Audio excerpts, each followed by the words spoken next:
Conversion மெத்தடில் இப்போ நம்ம ஒரு ப்ராப்ளம் பார்த்துடலாம்.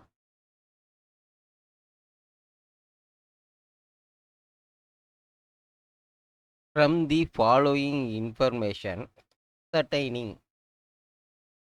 ஓப்பன் ஸ்டாக் கேட்டிருக்காங்க. Purchase made during 1996 2,50,000 sales made 3,25,000 stock on closing stock 60,000 wages 3,000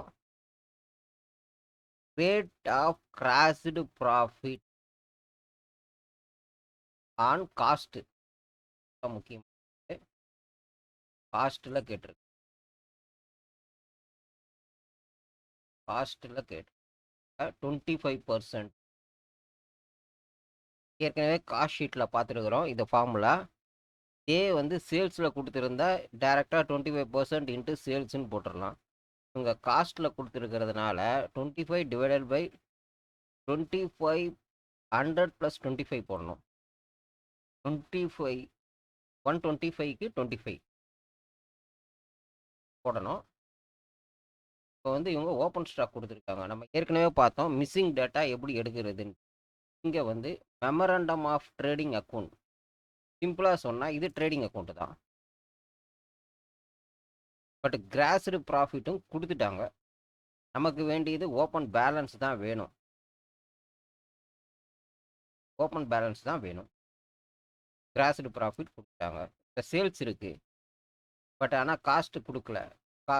on cost ப்ரைஸில் கொடுத்துருக்காங்கன்னா இந்த ஃபார்முலா யூஸ் பண்ணணும். பர்ச்சேஸ் நேராக எடுத்து அப்ளை பண்ணிக்கலாம். Purchase, wages, sales, closing stock. இதிலிருந்து கிராஸ்டு ப்ராஃபிட் 25 டிவைடட் பை 125 65,000. இப்போ இதனோட balance 3,85,000.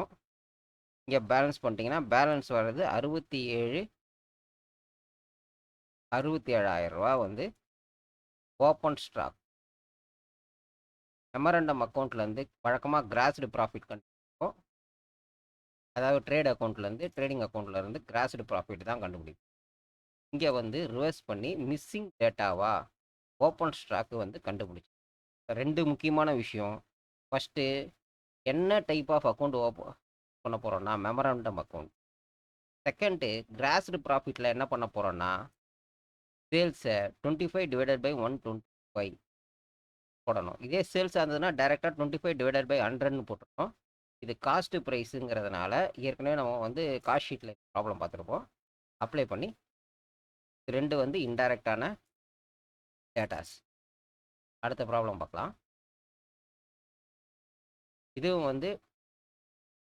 Memorandum of trade account தான். Following data ascertained sales made during the year of preparation of trading account ascertaining sales made. இங்கே என்ன data கொடுத்துருந்தாங்க? Open stock. இங்கே sales. இது stock opening, closing கொடுத்துட்டாங்க, purchasing கொடுத்துட்டாங்க. ஆன் சேல்ஸுனா 20 டிவைடட் பை 100 சேல்ஸ் கொடுத்துருக்காங்க. சேல்ஸு இல்லை. ஓகே. வேஜஸ் கொடுத்துருக்காங்க. நேராக அப்ளை பண்ணுவோம். சேல்ஸ் நம்ம பேலன்சிங் பண்ணி தான் கண்டுபிடிக்கிறோம். அதனால் இப்போ சேல்ஸ் கிடையாது நம்மக்கிட்ட. ஆனால் நம்ம கிராஸ் ப்ராஃபிட் எங்கேருந்து கண்டுபிடிக்க போகிறோன்னா இந்த அடிஷன் பண்ணுறோம் இல்லையா,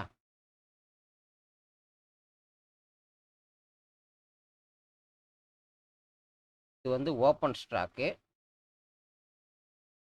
பர்ச்சேஸு, வேஜஸ். இது க்ளோசிங் ஸ்டாக்கு. இதை டிவைட் பண்ணிட்டீங்கன்னா மைனஸ் வர்றது 4,30,000 ரூபா.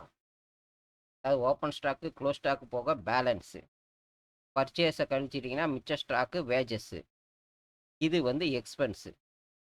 இதுதான் எக்ஸ்பென்ஸ் யூஸ் பண்ணிருக்கு. இதை வச்சு நாம் கிராஸ்டு ப்ராஃபிட் கண்டுபிடிச்சோம். கிராஸ்டு ப்ராஃபிட் டோட்டல் பண்ணிவிட்டு பேலன்ஸை சேல்ஸ் பேலன்ஸை கண்டுபிடிக்கும். இந்த இடத்துல 2 விஷயம் பார்க்கணும். முக்கியமான விஷயம். சேல்ஸில் 20% கொடுத்துருக்காங்க. ஆனால் இது வந்து காஸ்ட் ப்ரைஸில் 25%. 20 டிவைடட் பை 100 மைனஸ் இன்ட்ரெஸ்ட்டு. மேலே இன்ட்ரெஸ்ட்டு டிவைடட் பை 100 மைனஸ் இன்ட்ரெஸ்ட்டாக எடுத்துக்கணும். இது ஒரு இன்டைரக்டான கொஸ்டின்.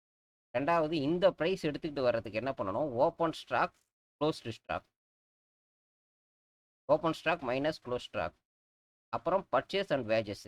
அதாவது ஸ்டாக் எவ்வளோ யூஸ் பண்ணியிருக்கோம், அடுப்புற பர்ச்சேஸ் எவ்வளோ பண்ணியிருக்கோம், வேஜஸ் எவ்வளோ யூஸ் பண்ணியிருக்கோம். இது போட்டு காஸ்ட் ப்ரைஸ் எடுத்துகிட்டு வந்துட்டு அதுக்கப்புறமா கிராஸ்டு ப்ராஃபிட் கண்டுபிடிக்கணும். கிராஸ்டு ப்ராஃபிட் கண்டுபிடிச்ச உடனே டோட்டலாக இந்த பக்கம் டோட்டல் பண்ணிட்டு இங்கே வந்து பேலன்ஸ் பண்ணோம்னா இதுதான் வந்து செல்.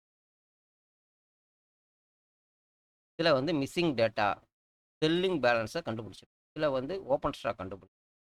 இதில் எனி டேட்டா மிஸ் ஆகிடுச்சுனாலும் நம்ம கிவன் டேட்டாவை வச்சு நம்ம அதை டிரைவ் பண்ணிக்கலாம். இது ட்ரேட் அக்கௌண்ட்டில்.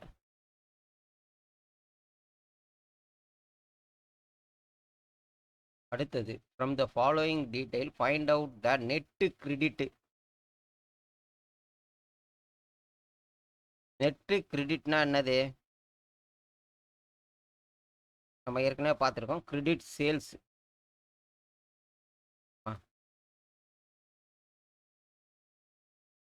கிரெடிட் சேல்ஸ் வேணும்னா டெபிட்டார் அக்கௌண்ட் தான் போடணும்.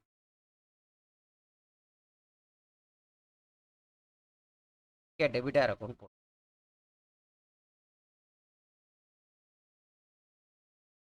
ஒரு ஐட்டமும் டெபிட்டார் அக்கௌண்ட்டில் பார்ப்போம். Opening balance of sundry debtor 20,000. Opening balance. இப்போ இங்கே டெபிட்டார் இருக்குது. இது வந்து டெபிட்டை வந்து ரைஸ் பண்ணியிருக்கு. இந்த பேலன்ஸ் வந்து எவ்வளோ ரைஸ் ஆச்சுன்னா ரைஸ் ஆகும். ஓகே. அடுத்தது, cheque collected during the year. Cheque collect ஆகிருக்குன்னா பேமெண்ட் கலெக்ட் ஆகிருக்கு. பேமெண்ட் கலெக்ட் ஆகிடுச்சுன்னா டெபிட் வந்து எனக்கு வந்து குறையும். இந்த பக்கம் cheque collection during the year. Collection ஆயிடுச்சு, அப்பயும் எனக்கு குறையும்.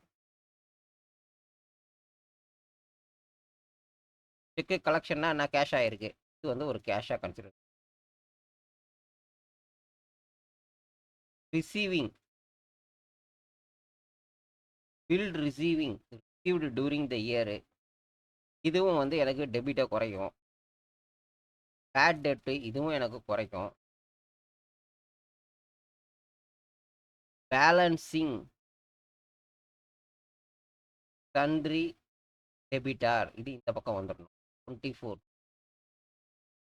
ஓப்பன் பேலன்ஸ் இந்த பக்கம் வந்துருச்சு, க்ளோஸ்டு பேலன்ஸ் இந்த பக்கம். Discount allowed. எனக்கு வந்து டிஸ்கவுண்ட் அலோவ் பண்ணியிருக்காங்க, அப்போ நான் டெபிட் ஆல்ரெடி குறைஞ்சிரும். Goods return by the customer.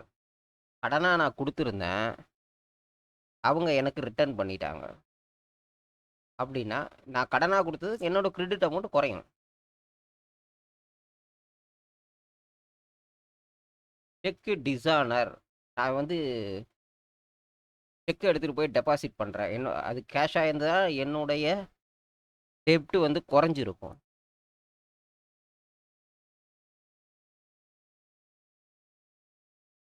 Sorry, இது எதுவுமே வராது.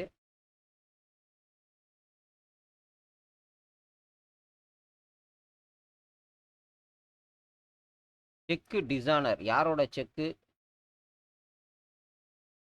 நான் வந்து ஒரு செக்கை எடுத்துகிட்டு போய் டெபாசிட் பண்ணுறேன், டெபிட்டாக இருக்குது.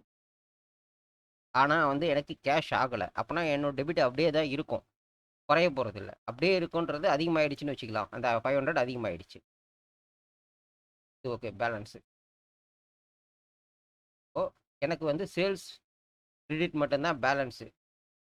இங்கே வந்து ஓப்பன் பேலன்ஸ் வந்து ஸ்டார்டிங்கில் வந்து நான் வந்து 20,000க்கு ஓப்பனில் இருந்திருக்கு, க்ளோசிங்கில் வந்து 24,000 இருந்திருக்கு. இன்டர்மீடியட்டாக இந்த டிரான்சாக்ஷன்லாம் நடந்திருக்கு.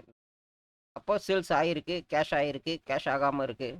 மிச்சம் போக இப்போ கேஷ் ஆனது போக மிச்சம் இருக்கிறது சேல்ஸ் கிரெடிட் வந்து 2,19,000 ரூபாய்க்கு ஆகிருக்கு. பட் பேலன்ஸ் இவ்வளோ இருக்குது, க்ளோசிங் பேலன்ஸ் இவ்வளோ இருக்குது. பட் அந்த பர்டிகுலர் பீரியடில் வந்து நடந்த டிரான்சாக்ஷன்லாம் பார்க்குறப்போ 2,19,500 வந்து எனக்கு வந்து சேல்ஸ் ஆகிருக்கு. கிரெடிட் சேல்ஸ், இது கிரெடிட் சேல்ஸ் போட்டேன். இதில் வந்து ரிட்டர்ன்ஸ் இருக்குது, சேல்ஸ் ரிட்டர்ன் ஆகிருக்கு 2,500 இப்போ அதை டிடெக்ட் பண்ணனா ஓவரால் வந்து 2,17,000 வந்து எனக்கு வந்து அந்த இயரோட கிராஸ்டு கிரெடிட் சேல்ஸ். இங்கே நம்ம அதை ஆட் பண்ணியிருக்கோம், இங்கே வந்து திருப்பி போட்டோம்.